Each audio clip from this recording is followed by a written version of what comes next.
Welcome to another Clo tutorial. I will be taking you through the topics of modular mode and modular configurator.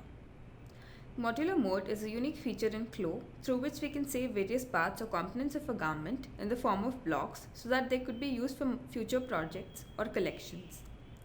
I will be explaining how we can add patterns to the modular template, how to sew the pattern and the template, and the sewing relationship between the modular blocks.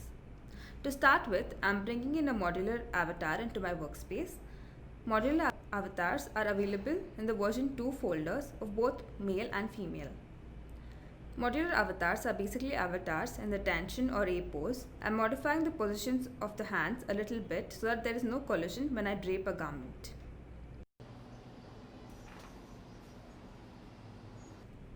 I am turning on the modular mode, for which I am clicking on the tab in the top right corner of the screen where it says simulation. When I click on the small arrow, a drop down menu appears. I am selecting the modular option.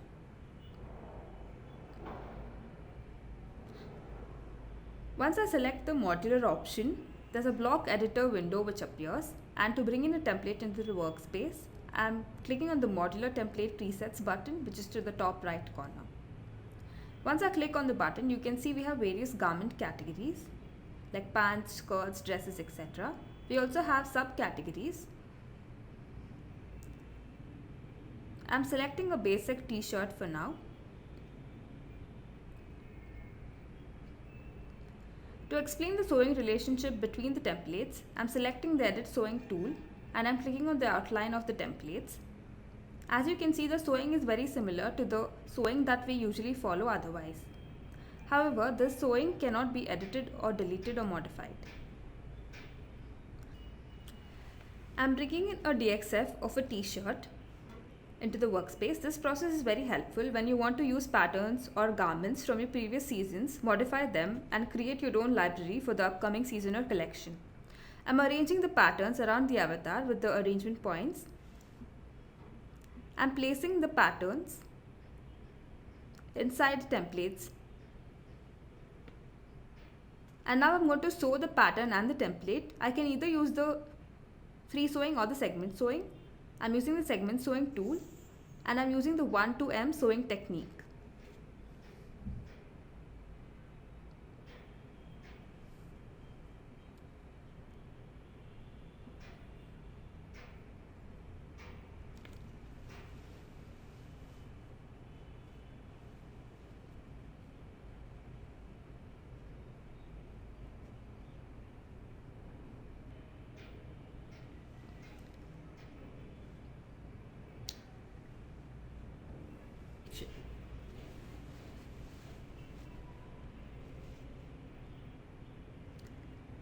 Here I would like to introduce you to a tool which is very specific to the modular mode. It's called the Show Modular Sewing or Show Pattern Sewing tool. It enables to check the seam lines between the patterns in the block boxes. I would also like to explain about a couple of terms here which are related to the modular mode. A modular block consists of a pattern sewn to the template. A modular structure is basically when a block consists of a pattern which is sewn to another pattern or garment component.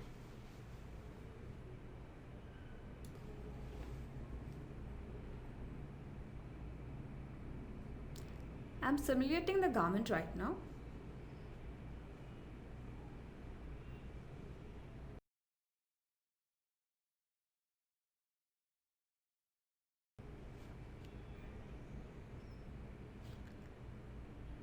I am deleting the back pattern and bringing in a DXF of a back pattern which has more details compared to the basic one.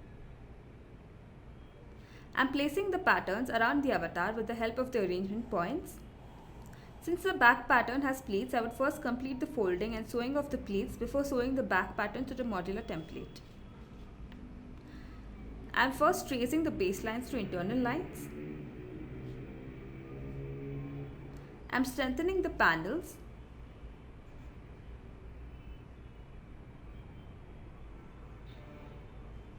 Now I am using the pleat folding tool to create the fold for the pleats.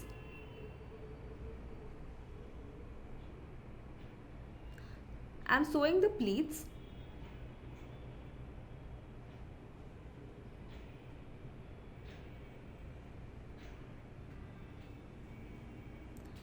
changing the seam type to turned as we usually do. Now I'm sewing the center back and attaching the yoke and the panel.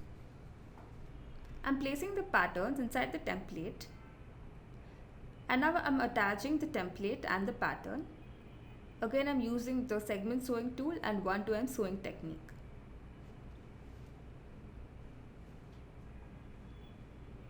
I'm simulating the garment and I'm unstrengthening the panels. I'm increasing the length of the front and back. We have a dress here now. I'm going ahead and saving the front and back blocks, for which I'm clicking on the save button in the block editor window. I can save it in a folder of my choice, and it gets saved in ZBLC format, which is very specific to Clo and which is not compatible with any other software.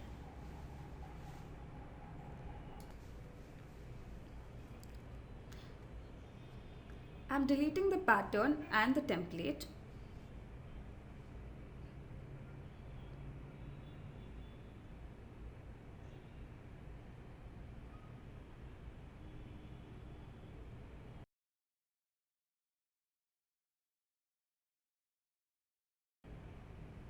I'm turning on the simulation mode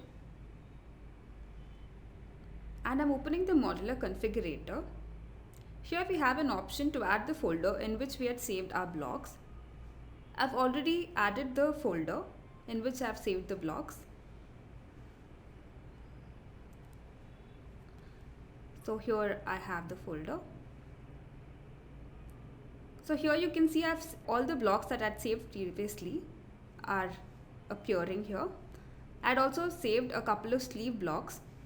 So here I can create multiple permutations and combinations and create new styles. As you can see, I didn't have to repeat any steps like sewing or arranging the patterns. I can change the sleeve now just with a click. And if I like any of these styles, I can go ahead and save them as separate project files. I'm going to go ahead and delete the garment and the avatar. I'll be showing you how to create a folded shirt.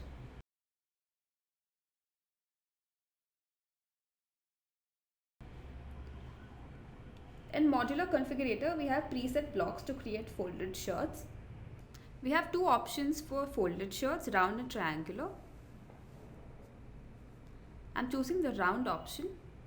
And you can scroll across and see here that we have all the components of the shirt. And the stop sign here is to remove the pocket if we don't need it, since we have only one option in the tie and pocket. I'm going to go ahead and start adding the components. I started with the front and going to go ahead and unfreeze this pattern.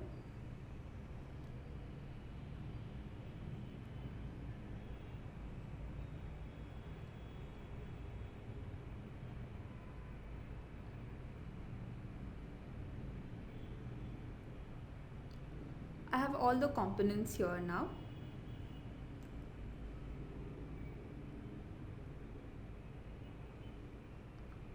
I'm going to assign a fabric to the folded shirt. I'm going to go ahead and choose a poplin.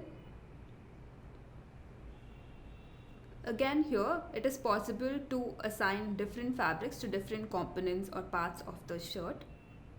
I'm changing it to an Oxford. You can also go ahead and edit other details like top stitches or buttons. I have a stack of folded shirts to show you. I have a rendered output ready. So this is how it looks like. Thank you, and I hope you enjoyed watching this tutorial.